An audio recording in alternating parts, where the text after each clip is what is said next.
have been, you know, a lot of movies over the years, a lot of books. You both have read them about JFK, about the assassination, but this movie has a very unique take on it in that it's telling these different stories of people that we didn't really know that much about.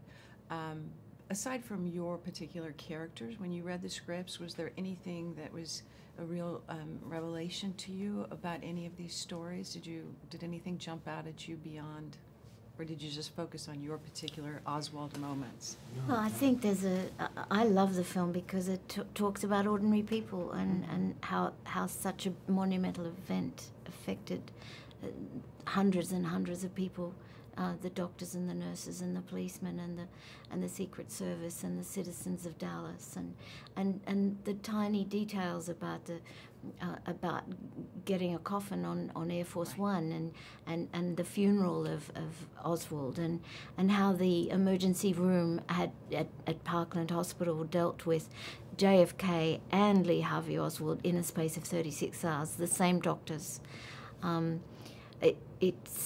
it's all true. We find out at the end what happened to a lot of those characters.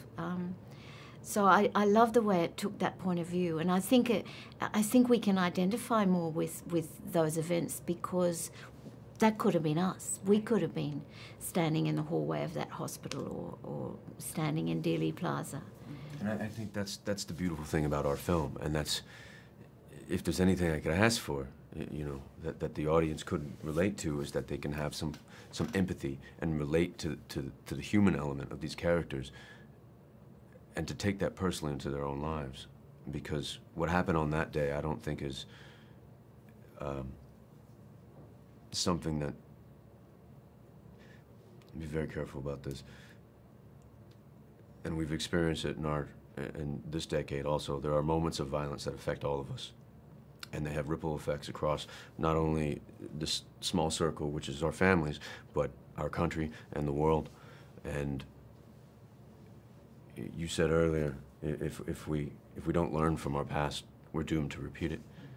And if there's one thing we can do is to respect these stories and to tell new versions of these stories, but to continually keep them in our culture, because I do believe they're important.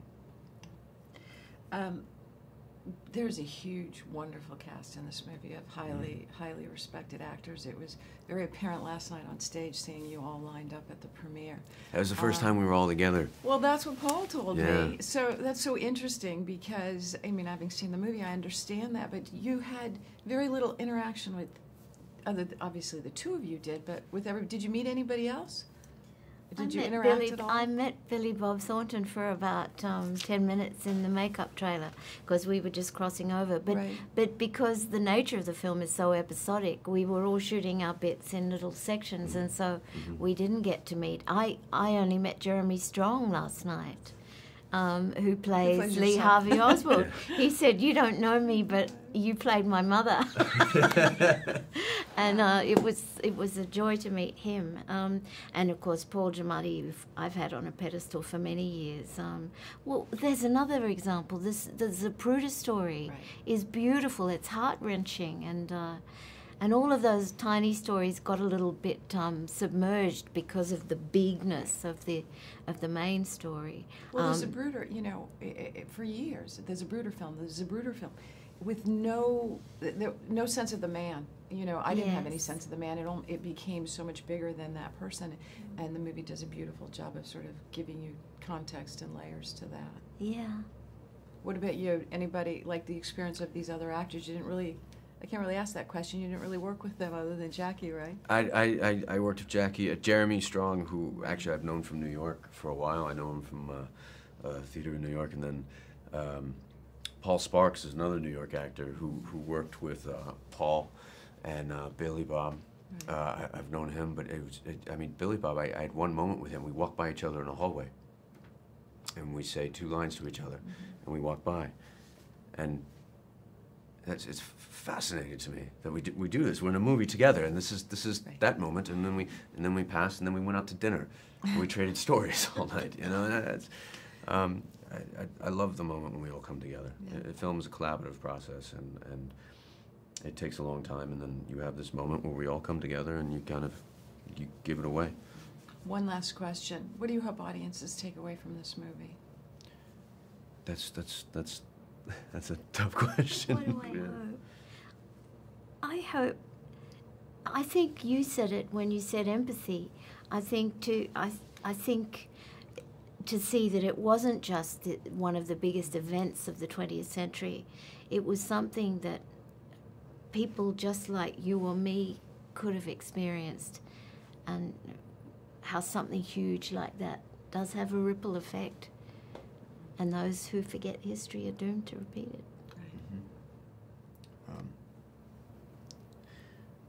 I want, if you see a film, that if people see our film, I want them to have a reaction, one way or the other. It doesn't have to be good, it doesn't have to be bad. The worst thing you can do is see a film and go, eh.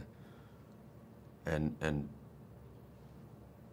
it's not to provoke a reaction, but it's to have an opinion. And I hope people do have an opinion and can relate to it on some sort of level.